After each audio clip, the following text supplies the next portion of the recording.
رب العالمين والصلاة والسلام على أشرف الأنبياء والمرسلين سيدنا ونبينا ومولانا محمد صلى الله عليه وسلم وعلى آله وصحبه أجمعين وبعد. السلام عليكم ورحمة الله تعالى وبركاته. كيف حالكم؟ Alhamdulillah. Beloved brothers and sisters in Islam, honorable listeners and viewers, Alhamdulillah, in our second session of the Fiqh of Ramadaan, as the second part and final part of the introduction. Last week we looked at the verses of Ramadan. This evening, inshallah, very brief.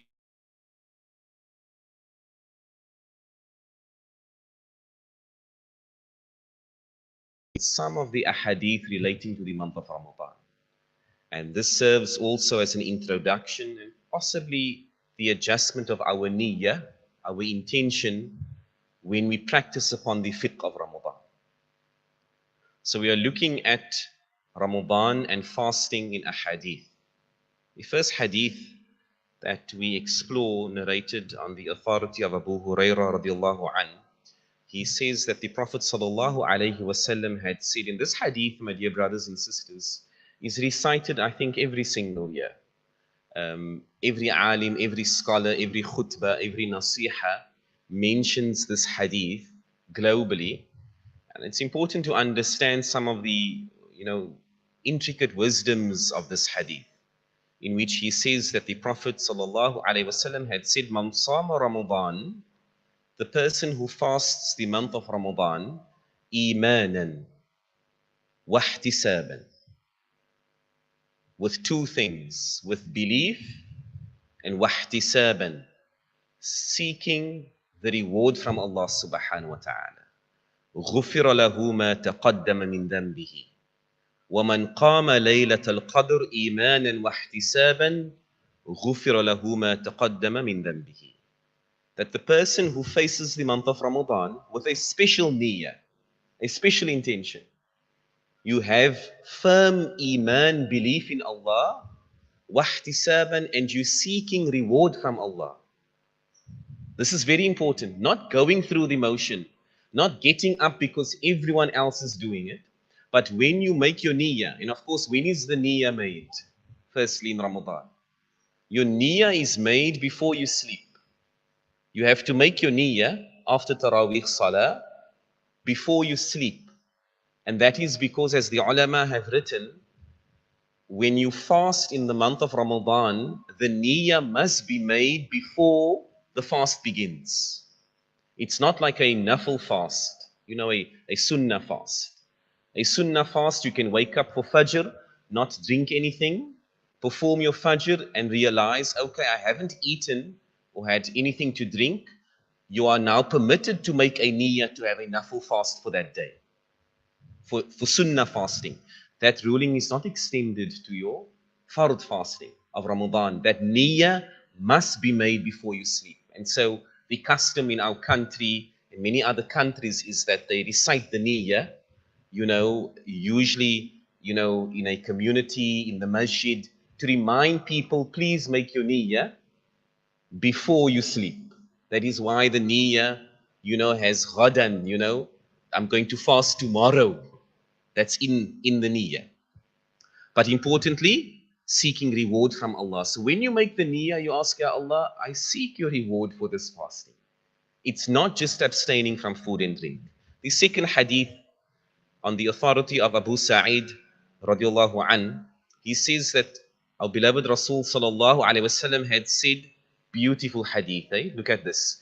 Inna lillahi utaqa fi kulli yawmin wa laylatin ya'ni fi Ramadan.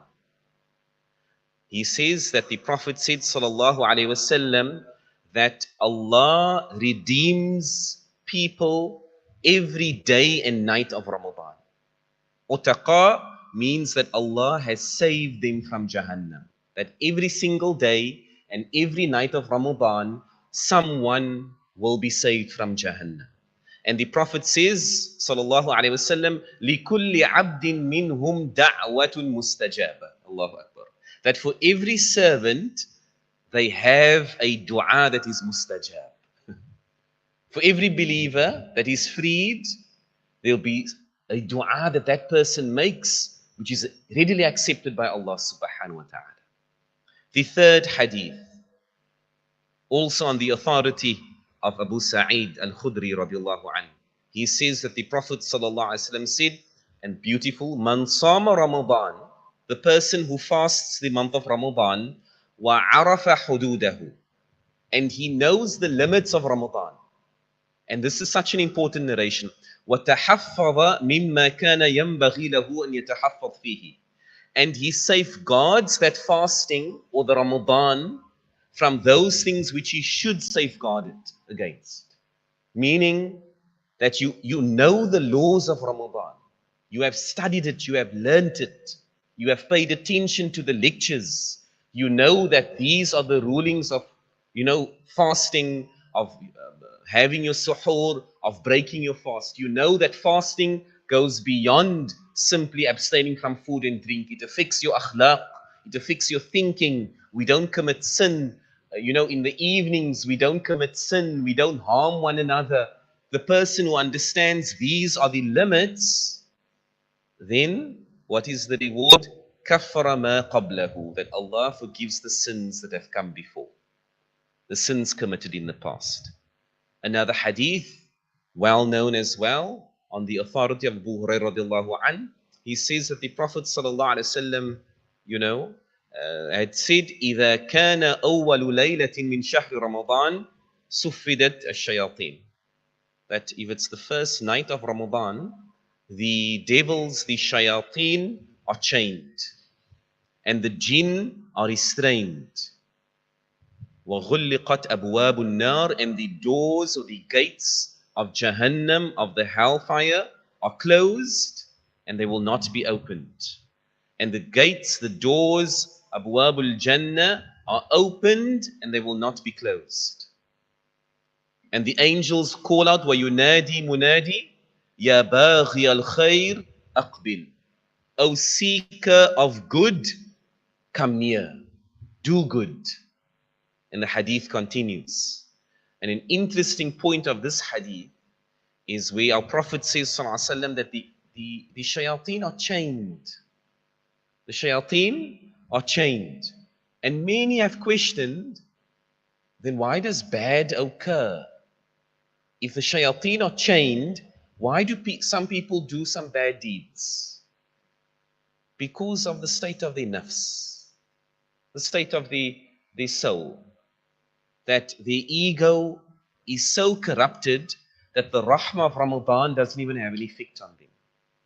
And this is why Umar radiallahu anhu was so severe on the believers in Ramadan, those who disobeyed Allah.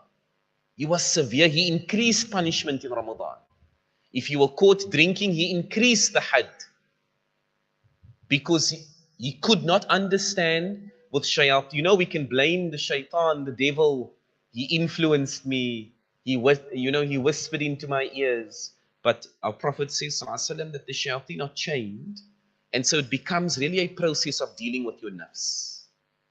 You and I, every single one of us in Ramadan, we get to see who we are. We may be hungry, and we're thirsty, and we're tired. We're up at night in salah, and we're moody. So what is left of that believer? And you can find someone who's facing all of that, and they're so pleasant, When you come here for iftar, and you can meet some brothers, and they are so happy minutes before, iftar. And you also find brothers who are absolutely miserable, and they'll say, Sheikh, don't even come near me.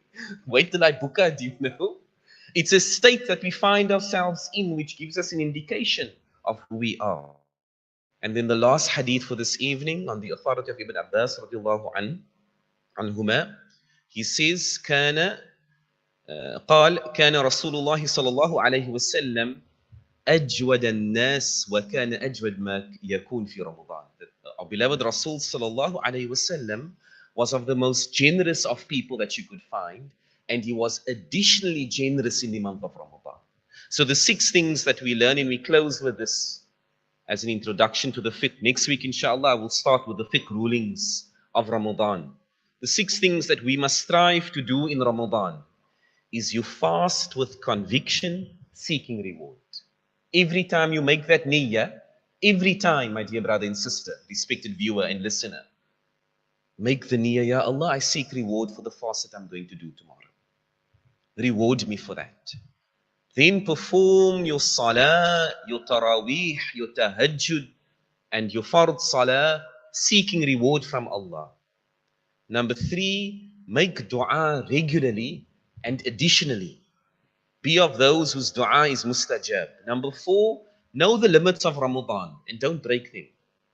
Most people, they just stop at the point of I shouldn't eat and I shouldn't drink. But Ramadan goes far beyond that.